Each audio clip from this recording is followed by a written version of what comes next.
buenas tardes. Estamos aquí en la Feria Internacional de Bogotá. Seguimos conversando con grandes invitados, con escritores y autoras que nos mueven el corazón y que nos hacen recordar la importancia y el valor de ser lectores. Hoy estamos con una escritora maravillosa. Yo la conocí en 2017, se lo estaba comentando ahorita, y fue un gusto conocerla en ese momento y tenerla ahora en nuestro país. Se llama Selva Almada, es una escritora argentina que llega a la Feria Internacional del Libro con un libro maravilloso que se llama No es un río, y vamos a hablar un poquito con ella sobre su obra y sobre su trabajo creativo. Selva, bienvenida, muchas gracias por estar aquí en medio de todo el ajetreo y la locura que debe ser y el frenetismo. Hay mucha gente, mucho murmullo, pero bueno, claro, una alegría la invitación. Bueno, Selva, uno pensaría que es decir, cuando el nombre del libro es una negación, no es un río, uno esperaría encontrarse con otra cosa, y resulta que sí es un río y que hay mucha agua, y es toda una cantidad de metáforas muy bellas alrededor de eso. ¿Qué significa el río y el agua en general para ti y para tu literatura? No solamente en esta novela, sino en general para ti. Bueno, yo nací en un lugar que se llama Entre Ríos, así que estaba asignada. Claro, ya desde el origen, el agua, los ríos tienen tienen una simbología muy grande en mi vida.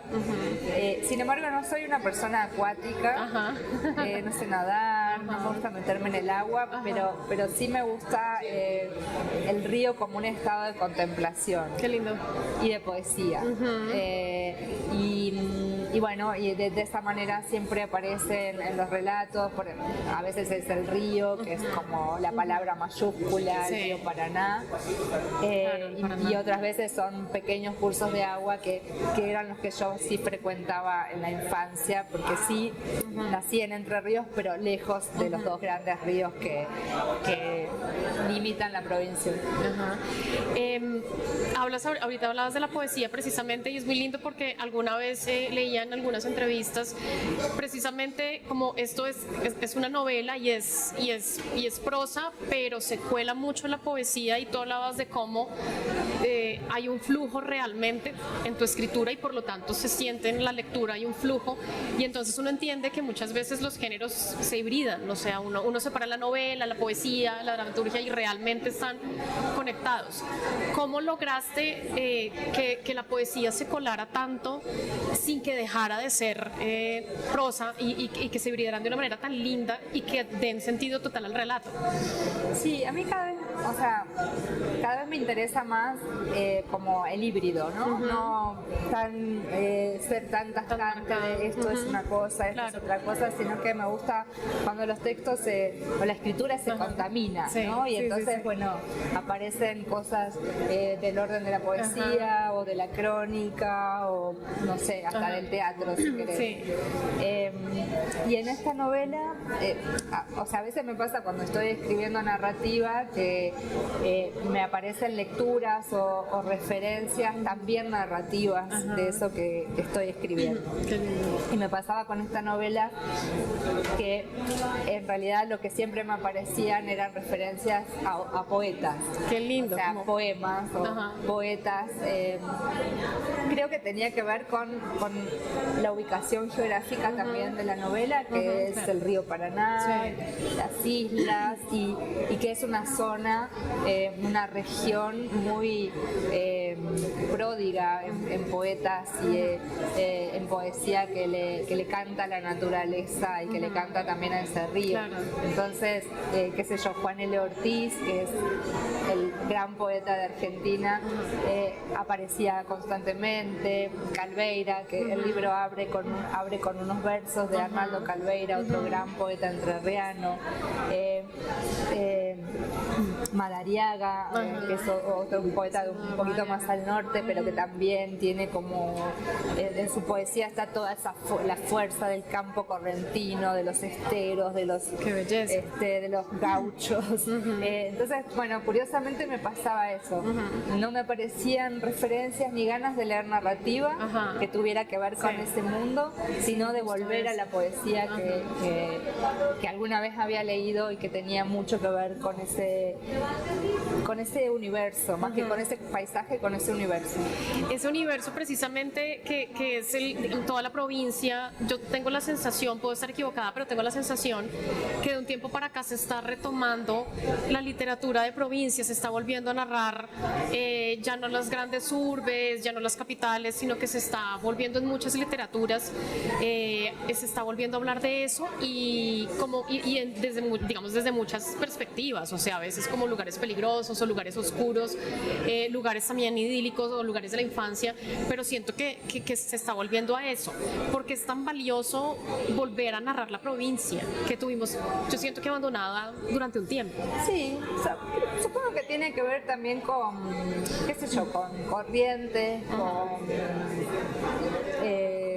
no voy a decir modas porque sería una palabra medio mezquina, pero digo, bueno, sí, con intereses, los intereses de los escritores a veces van por un lado y a veces van por otro.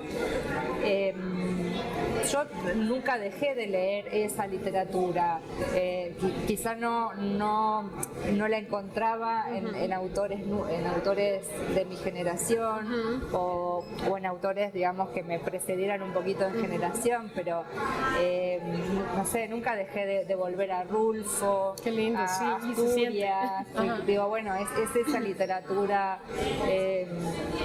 de fuera de la urbe. Nunca dejé de volver a Horacio Quiroga, a Daniel Moyano, Sara Gallardo también tiene, digo, Buenero y Eisejuá son obras situadas fuera de la ciudad. Creo que bueno, sí, ahora aparecen quizá más frecuentemente obras que se van de la literatura urbana y empiezan a narrar otros lugares, otras zonas, otras regiones.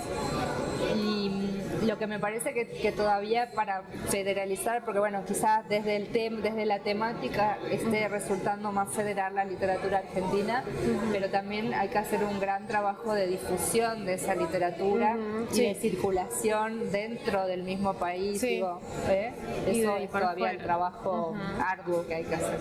Y pensando en eso, en esa tarea que todavía está pendiente en términos de divulgación y de difusión, un aspecto común que hemos encontrado en otras conversaciones, hay un trabajo muy lindo de las editoriales independientes que están trabajando por esto, pero todavía falta, y sobre todo con la escritura que están haciendo las mujeres. ¿Cómo ves tú la literatura que están haciendo las mujeres en Latinoamérica hoy? ¿Cómo la ves en Argentina y cómo ves lo que está pasando en la región?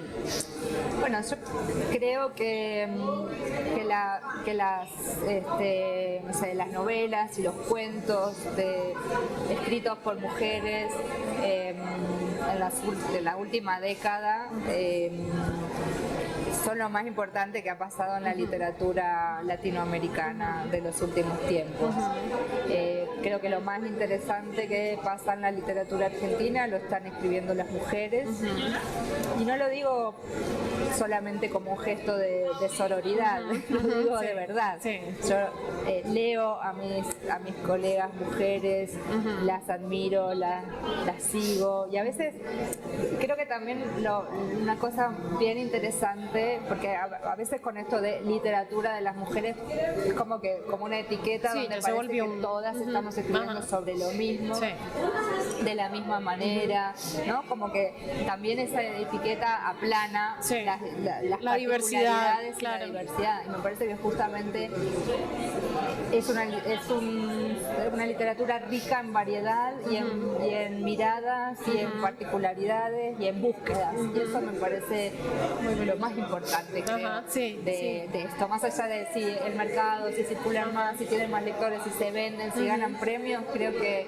lo importante es que es una literatura que tiene sus particularidades, que tiene sus iluminaciones, sus descubrimientos, y eso me encanta. Finalmente, digamos que uno de los eslogans, del eslogan central, además de los 35 años de la Filbo, son las raíces.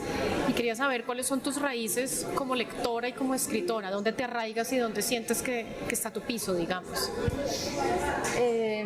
Bueno, yo de mis lecturas de más chica, de infancia, y conservo ese amor por Horacio Quiroga, que fue un autor que leíamos en Argentina en la escuela, porque él tenía un libro que se llama Cuentos de la Selva. Ajá, sí, que era para niños. Ajá. Y que después seguí leyendo porque tenía una obra vasta para adultos, una obra grande para adultos, y sobre todo toda su narrativa que transcurre en Misiones, en una época de su vida en la que él se va a vivir a la selva misionera, que es la literatura del que más me gusta.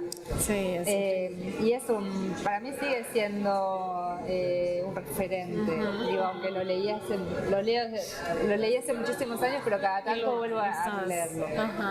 Después Flannery O'Connor y Carson McCullers, por ejemplo, las norteamericanas, que fueron un descubrimiento de, no sé, hará una década, y también la siento importante en lo que empecé a escribir después de leerlas.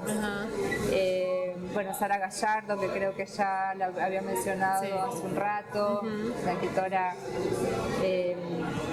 argentina maravillosa que volvimos a descubrir hace relativamente poco, porque había sido una escritora muy conocida en su momento, en los años 70, 80, y después de su muerte se había como tirado un manto de olvido sobre su obra, y por suerte ahora se está reeditando, se está leyendo de nuevo, y, qué lindo. y estamos redescubriendo una autora maravillosa.